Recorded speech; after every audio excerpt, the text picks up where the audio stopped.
YouTube followers, how you doing? It's Jesse. I am here with my 1996 Ford F-150 Eddie Bauer with the straight six doing some work. And the first video I had said that I was going to replace all the seals, get this thing running right. It was acting up a little bit. It would cut out on me for no reason. I found some wiring issues, so I worked on the wiring harness and I re-wrapped the wiring harness, did some soldering, put some new connections in, have some ground issues that I'm going to take care of, and basically cleaned up all of the pieces I took off. I blasted the valve covers, the side covers, some of the brackets, the intake manifold. My son and I did a little bit of funky stuff here on the lower intake, put a little red in there. You know, he wanted to get a little, you know, a little different, so I did that. Really not that much detail, but not bad. It just looks okay. Anyways, so just kind of walk through it. The car was running really well. Inside, the motor is actually rather clean for 228,000 miles. It was, I mean, really clean. No rust particles on the inside of the water jackets, below the covers. There was not a lot of varnish on the oil. The cam was looking really good.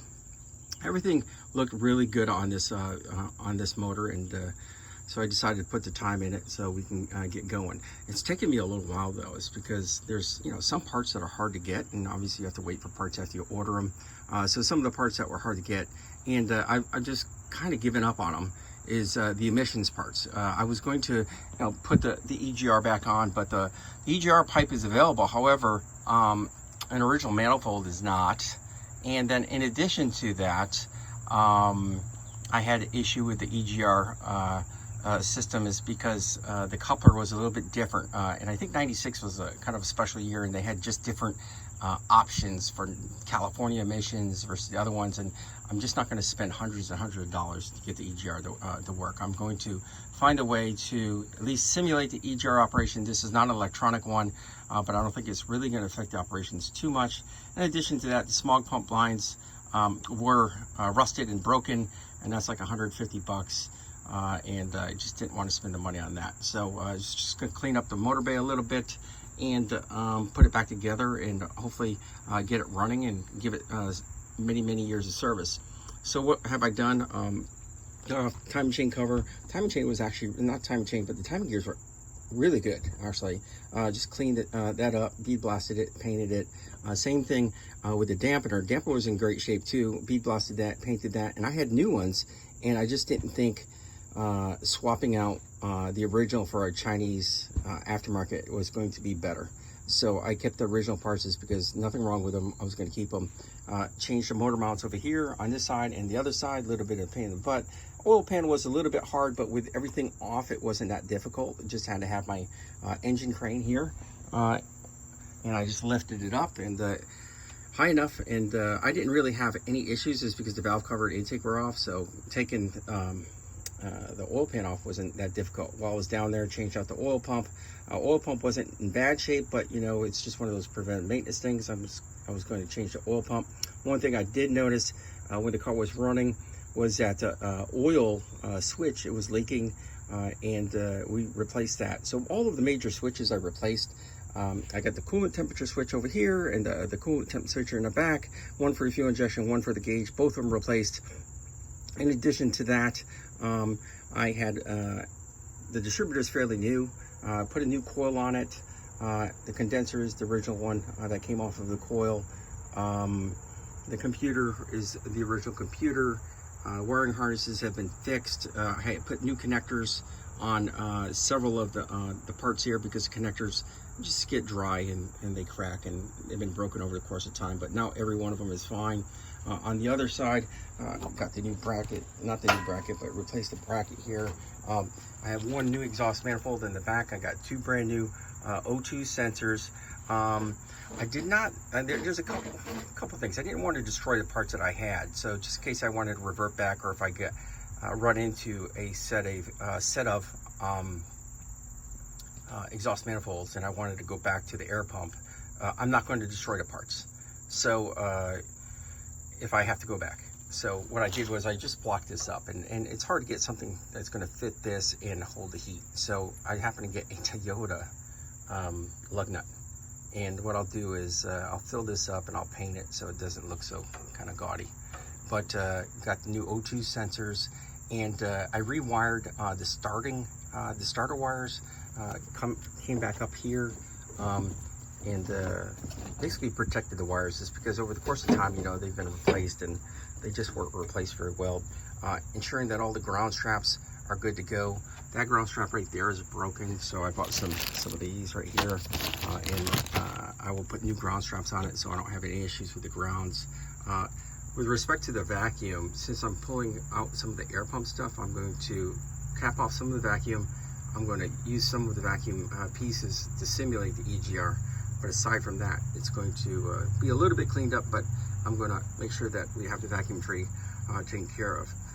One issue that I've had, unfortunately, is this water pump, aftermarket water pump.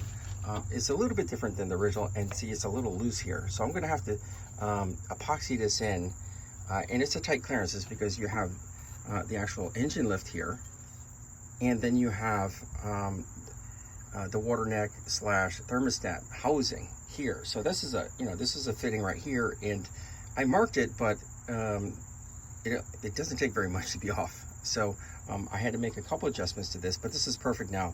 But this one right here is perfect there, but I'm going to have to epoxy it in there because I'm afraid this is going to leak. Now, it came from the box pretty tight, but this is just pressed in, and so hopefully it won't leak. If it does leak, I'm going to end up replacing the water pump and maybe paying real money for original OEM one. And I just didn't want to use the old one just because it had 200,000 miles on it. It's the original one. I wasn't comfortable putting the old one back in, so I went with the new one. A lot of times people go to time these and they're a little bit confused with regards to the timing. This one has the crankshaft position sensor, which is right here. There might be a different word for it. Ford used a different word for it, but anyways, I had replaced that. The ohmage was a little bit different from the new versus the old, so I decided to change that one. And I put the timing marks. As you see that diamond point right there, a lot of times what happens is people kind of get confused with TDC, and TDC actually goes there, right? And sometimes people are a little bit confused is because they think TDC is over here, right? So TDC is over here, but what it is you have the marks right here, and you have that line right there. So a lot of people, even myself included, would try to time from that mark, and by doing that, you're actually going to be probably about 120 degrees off. So hopefully this will help somebody when it comes to timing their inline 4.9, right? These timing marks right here are, I believe, associated to maybe some of the older motors or to this crankshaft position sensor. But if you're actually going to do top dead center, okay, you want to do it right there. There are the marks right there. And when I lined it up, if I go inside the hole right here on number 1, that bad boy's at the very, very top. You can see the piston in there. So you can see that that's top dead center. All right, so hopefully that helps some people when dealing with that. New water neck, new thermostat. I decided to use the original. Again, the Chinese ones were not as stout as this, so I decided that even though there's a little bit of a corrosion here, I think that's not going to be a problem for sealing. And so I decided to go with that, even though I had a new one. Now, with regards to the air pump that's supposed to go below this, what I'm going to do is I'm going to leave that air pump out. I'm going to put the alternator here, and I'm just going to get a shorter belt, and the air pump won't even be in the way. So some people just leave the air pump in there, and they run it with the belt. But in my case, what I'm just going to do is I'm just not going to install it, and it should be fine. I'm going to have a little bit more space down there to work, especially when it comes to the motor mounts and getting to that left side of the motor. It makes things a lot easier if you don't have it there. And these trucks are relatively easy to work on for the most part. Next order of business is going to be working on these lines right here to ensure that they don't leak, because I'm going to get the air conditioning working. Right now you don't see the air conditioning line coming across to the condenser, but what I'm going to do is I'm going to flush out this condenser. I'm going to replace the orifice tube that's supposed to be in that area right there. I have that.